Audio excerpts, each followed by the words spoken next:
Imagine trying to drive a car with the dashboard blacked out, no speedometer, no fuel gauge, no check engine light. Now imagine that car is the world's second largest economy. That's what it starts to feel like for people trying to understand what's happening in China. Over the past few years, China has been slowly pulling down the blinds on its official statistic, quietly stopping the release of key economic data points, from real estate to unemployment, even soil source production. The numbers are disappearing, and this raises a very serious question. What is China trying to hide, and what does it mean for the rest of the world? It was always like this. For years, researchers, journalists, and investors relied on a wide range of publicly available statistics to get a sense of China's economic health. It wasn't perfect. Many had long doubled the reliability of official numbers, but at least the data was there. That started changing. In recent years, China has stopped publishing land sales figures, foreign investment inflows, cremation data, youth unemployment rates, business confidence indexes, even data on how much soil source the country is producing.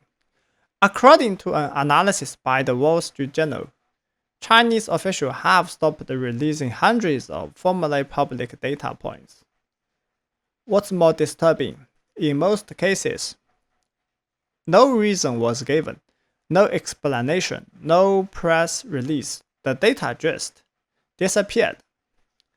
And this blackout is happening at a time when China's economy is under serious pressure. China's economy is struggling. The country is facing a toxic mix of problems: a massive debt overhang, a collapsing real estate sector, rising unemployment, and slow growth. In 2023, China claimed its economy grew by 5.2%, but many economists don't buy that. Independent estimates suggest the true number could be 2 to 3 percentage points lower, so economists have started looking elsewhere. They are turning to alternative data sources, things like nighttime satellite imagery to measure electricity use, Baidu location data to estimate business activity, cement factory operations, even box office ticket sales. One economist even tracks news stories about gym and beauty salon owners vanishing with customers' money, using it as a proxy for the health of the service sector. Why go such extreme? Because they don't trust the official story, and sometimes neither do Chinese officials themselves. Back in 2007, then Premier Li Keqiang reportedly told the US ambassador that GDP data was for reference only. He preferred to track electricity use, rail freight, and bank loans, what he called Li Keqiang indicators. But things have taken a darker turn under Xi. When a Chinese economist recently suggested that real growth might be closer to 2%, he was disciplined and banned from speaking publicly. State regulators remind brokerage firms to make sure their analysts play a positive role in boosting investor confidence. In August 2023, China's youth unemployment rate hit a record high, 21.3%. Just a week later, the government stopped publishing it entirely. By January 2024, they rolled out a new version, conveniently reporting a much lower number, 14.9%. But there was a catch.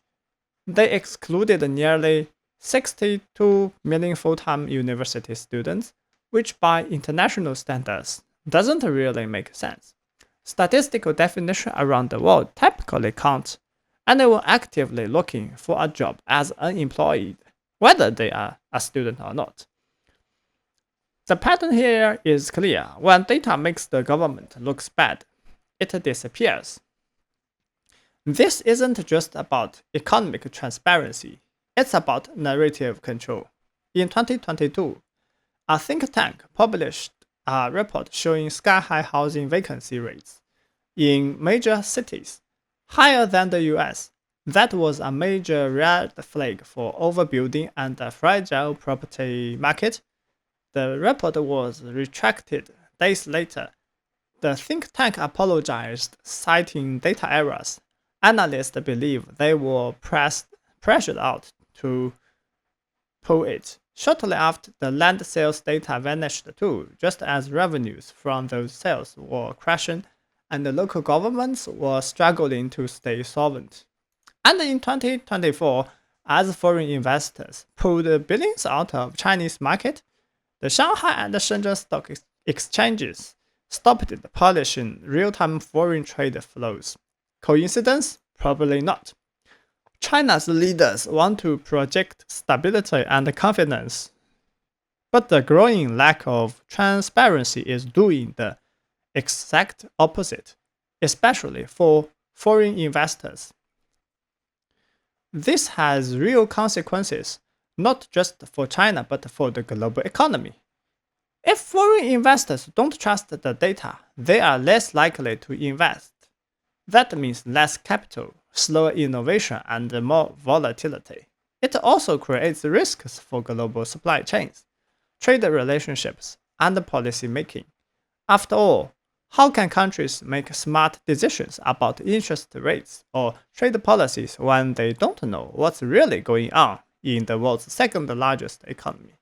Some analysts have even described China as becoming a kind of economic black box, big, powerful, but increasingly hard to read.